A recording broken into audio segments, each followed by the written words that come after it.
Well, there are growing concerns that corruption is beginning to shape the soul of South Africa. The looting of COVID-19 relief funds and allegations of graft at the state capture inquiry are just some of those that have illuminated the dire state of affairs. Should corruption be classified as a human rights violation? To discuss this further, I'm joined by Dr. Benni Lekubu, who is an anti-corruption expert and senior lecturer at the UNISA College of Law. Dr. Lekubu, good evening, and thank you so much for your time tonight. Should corruption be seen as a human rights violation? Cathy, good evening, and good evening to your viewers as well, and thank you for having me. I think by now we know that corruption has infiltrated this country to levels that are unpalatable. We know for a fact that corruption is now an insidious disease that is eating up on our dinner, our breakfast, and our lunch. We know for a fact now that we at some point underestimated the level at which corruption has manifested itself in all the spheres of government, and where it has landed this country at this point in time.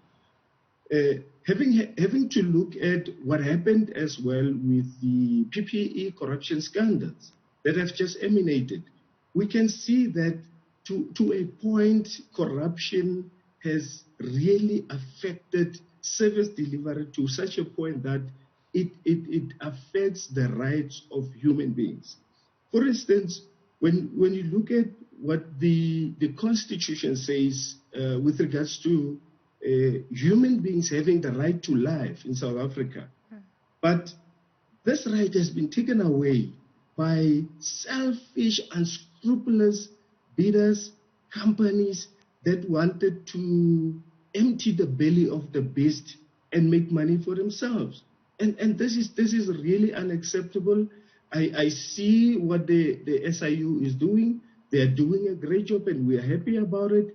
Again, it shouldn't be that they are doing the job because they want to make South Africans happy. It's not about making South Africans happy, but it's about making sure that they do their job in such a way that they can redeem the credibility that they had lost at some point.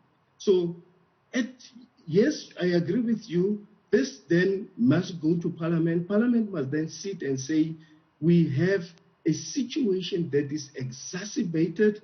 How do we then resolve it? We need to deal with corruption effectively in this country.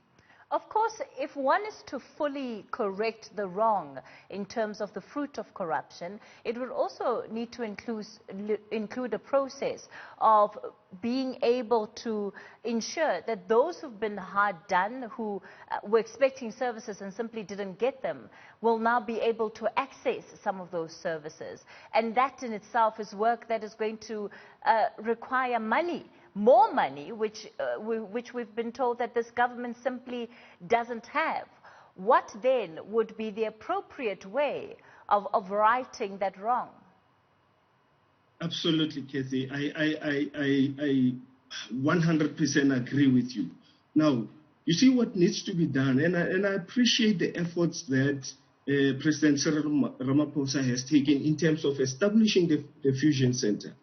But what we need to see now, we need to see action taking place. We need to see, good and well. I mean, we can see that there's been 6 people that have been arrested this morning.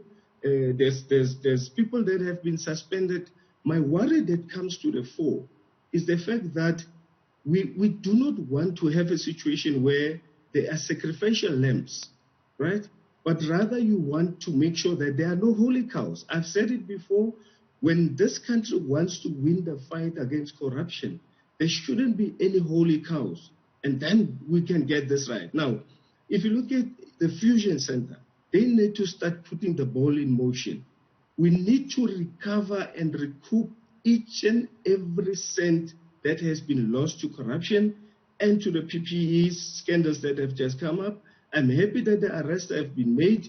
I want to see a situation where this country is going to deal with corruption from the smallest person to the highest person sitting in office, and that will send a strong message to any person that thinks about corruption. Now, one of the things that I had recommended as well in my study is that we need to now sit as a government, as South Africa, and say, let us establish an independent anti-corruption agency that will be independent from any other people that have been influenced or political interference, but South Africa must have the will to deal with such situations. Of course, the nature of how corruption manifests in our societies, that often it's from the people at the very bottom of the food chain, if I can put it that way, to those at the top. So people are paying bribes to